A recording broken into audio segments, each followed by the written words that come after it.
Assalamu alaikum warahmatullahi wabarakatuh. I'm so happy we have with us Sheikh Dr. Bilal Philips. Assalamu alaikum. Alaikum salam. How you doing, Sheikh? I'm fine, alhamdulillah. You coping well, yeah? Inshallah, with the last pleasure. MashaAllah. So Sheikh, I've been willing to ask you this question. A lot of things have been happening to the Muslims across the globe.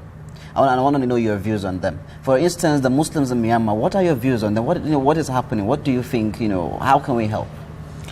Well, the situation in Myanmar is obviously a catastrophe.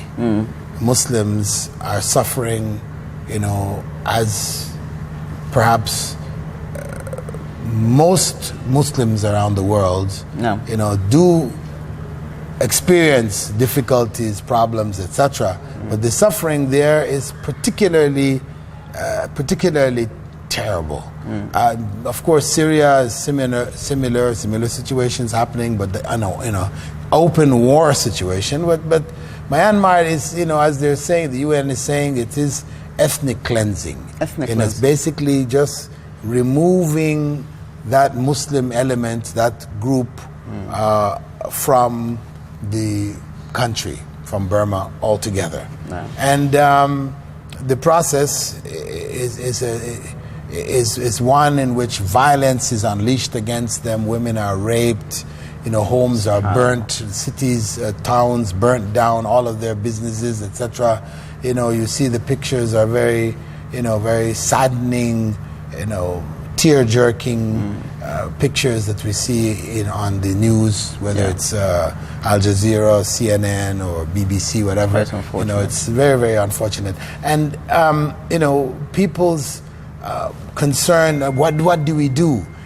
For a number of young people, it's like, okay, we need to take up arms. We need to go there and start fighting. But I encourage people, no, this is not the route. Because you take up arms against the Burmese military. You're untrained, you don't have equipment, you can't defeat them. So for you to come in with that, what you're doing, you give them an excuse, because this is what they're claiming, that the burning of the villages and all this was because, this wing has, this Islamic wing from the Rohingyas, are engaged in fighting the military. So we don't need to give them excuses. What we need to do is to try to find solutions through peaceful means, and education, to try to alleviate the suffering of the peoples. This is the bottom line, because all those kinds of efforts, whether it's in Kashmir and other places where youths have gone out and tried to take weapons and start to fight, they just created a bigger mess.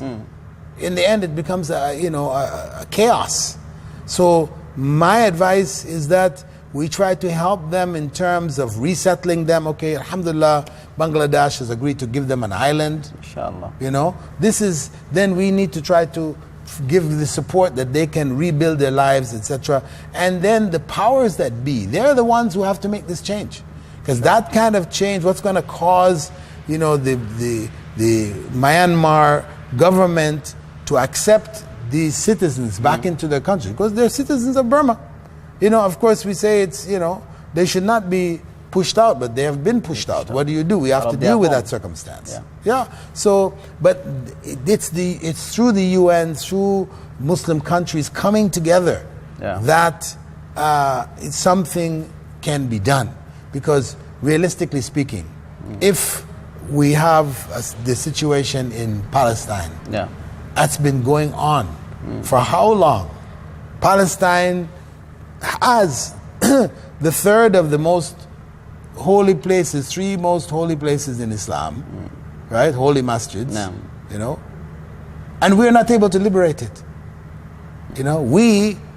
How many billions of Muslims are unable to liberate and resolve the problems of Palestine, make it accessible to Muslims world over.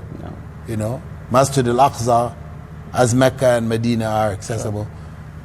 If we can't do it there, then realistically speaking, we can't do it in Myanmar. We can't do it anywhere else. Sure. You know? So there has to be an effort on one hand for Muslims to come together to make a difference in all of these kinds of situations. No. And for those who are not part of that process, you are not in the political positions of power in which you can change these things, then we have to give support to help those people who are suffering. You know, we have to do it in an organized way through reliable, charitable organizations and relief and refugee programs, etc., to try to alleviate their suffering as best we can.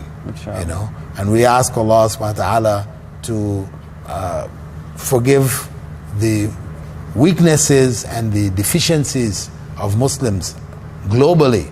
For not being able to come to the aid of our brothers and sisters from the Rohingyas, you know, who deserve our effort, who deserve our support, and deserve our help, but they're not getting it.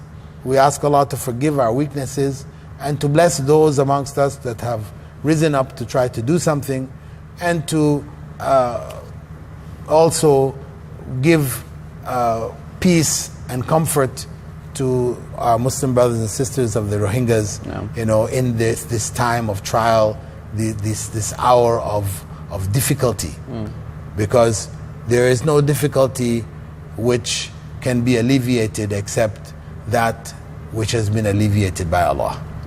So we ask Allah so let's keep making to be dua merciful. for them. Yes. Jazakallah khairan, Sheikh. It's beautiful having you here and your thoughts. Jazakallah khair. So there we'll come to the end of the interview. We leave you all in the care of Allah. Assalamu alaikum wa rahmatullahi wa barakatuh.